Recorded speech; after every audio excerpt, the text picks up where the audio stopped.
क्या प्रशांत किशोर और चिराग पासवान मिलकर नीतीश कुमार को कर देंगे समाप्त?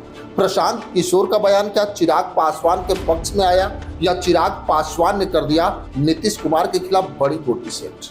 बिहार की राजनीति में प्रशांत किशोर का एक बयान राजनीति में हड़कंप मचा दिया है और राजनीतिक पंडितों को सोचने पे मजबूर कर दिया कि अभी कुछ दिन पहले चिराग पासवान ने एक बयान दिया, उससे यह अनुमान लगाया जा सकता है कि चिराग पासवान ने नीतीश कुमार की राजनीति को समाप्त करने का पूरा प्लान बना दिया है। एक मीडिया इंटरव्यू में चिराग पासवान ने बयान दिया कि प्रशांत किशोर मेरे अच्छे दोस्त हैं और आज उनके दोस्त एक तरह से नीतीश कुमार को हराने का संकल्प ले चुके हैं।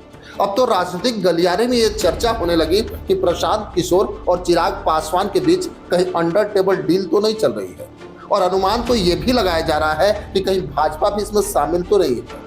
ऐसे कई कारण है जो बिहार की राजनीति में पर्दे के पीछे चल रहा है और इस खेल में कई लोग शामिल भी हो सकते हैं। वैसे तो मैं आपको बता दूं कि जनसुराज पार्टी के संस्थापक प्रशांत किशोर जनसुराज उद्घोष यात्रा के तहत बुधवार को पश्चिम चंपारण पहुंचे थे। उन्होंने कहा कि नीतीश कुमार किसी भी स्थिति में बिहार के अगले मुख्यमंत्री नहीं बन पाएंगे। उनके दल को इतनी कम सीटें आएंगी कि उनके किसी तरह पलटने का फायदा नहीं होगा।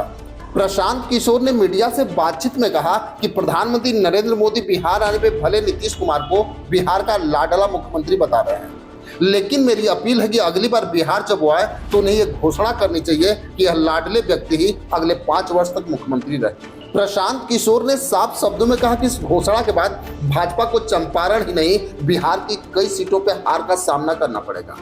भाजपाई नीतीश कुमार को खाली मुखौटा बना के वोट लेना चाहते हैं। चुनाव जीतने के बाद इस बार नीतीश कुमार को हटा के अपना मुख्यमंत्री बनाएंगे। प्रशांत किशोर ने यह भी कहा कि नीतीश कुमार में इतना दम ही नहीं कि वो पलटी मार ले। वह चुनाव जीतने के बाद पलटी मारते हैं और नीतीश कुमार ने 2015 के अलावा अपने पूरे जीवन में भाजपा के बगैर चुनाव ही नहीं लड़ा। वह लड़ते ही है भाजपा की ताकत और संगठन के भरोसे। उनके पास इतनी हिम्मत नहीं कि वह अकेले चुनाव लड़ लें।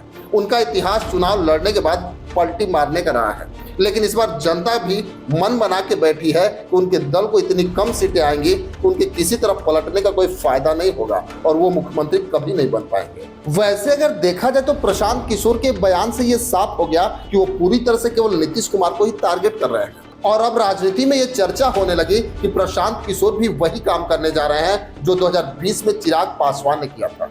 क्योंकि अगर देखा जाए तो प्रशांत किशोर ये बार बार कह रहे हैं कि नीतीश कुमार को उतनी ही सीट आनी चाहिए जितनी कि वो किसी गठबंधन के लायक ना रहे और ये सोच कहीं ना कहीं चिराग पासवान की भी है।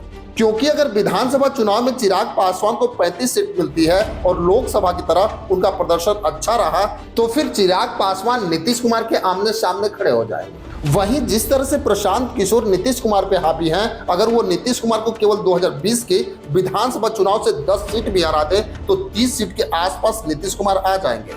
इसके बाद भाजपा के बड़े नेता भी कहेंगे कि जितनी सीट नीतीश कुमार के पास है उतनी चिराग पासवान के पास भी है, तो फिर किसी हाल में नीतीश कुमार मुख्यमंत्री नहीं बन पाएंगे। अब तो ये आने वाला समय बताएगा कि प्रशांत किशोर नीतीश कुमार के खिलाफ क्या रणनीति बनाते हैं, लेकिन इतना तो तय है कि विधानसभा चुनाव के बाद नीतीश कुमार मुख्यमंत्री नहीं बनने जा रहे हैं और ये बातें नीतीश कुमार को भी आभास हो चुका है कि उनके साथ क्या होने वाला है। वैसे अगर देखा जाए तो चिराग पासवान ने जो गेम प्लान किया है वो बिहार की राजनीति में क्या रंग लाएगा ये तो आने वाला समय ही बताएगा, क्योंकि नीतीश कुमार का ये राजनीति का आखिरी साल भी हो सकता है। खैर, इसमें आपकी क्या राय है हमें कमेंट बॉक्स में जरूर लिखेंगे। बस आज के लिए इतना ही, फिर मिलेंगे। जय हिंद।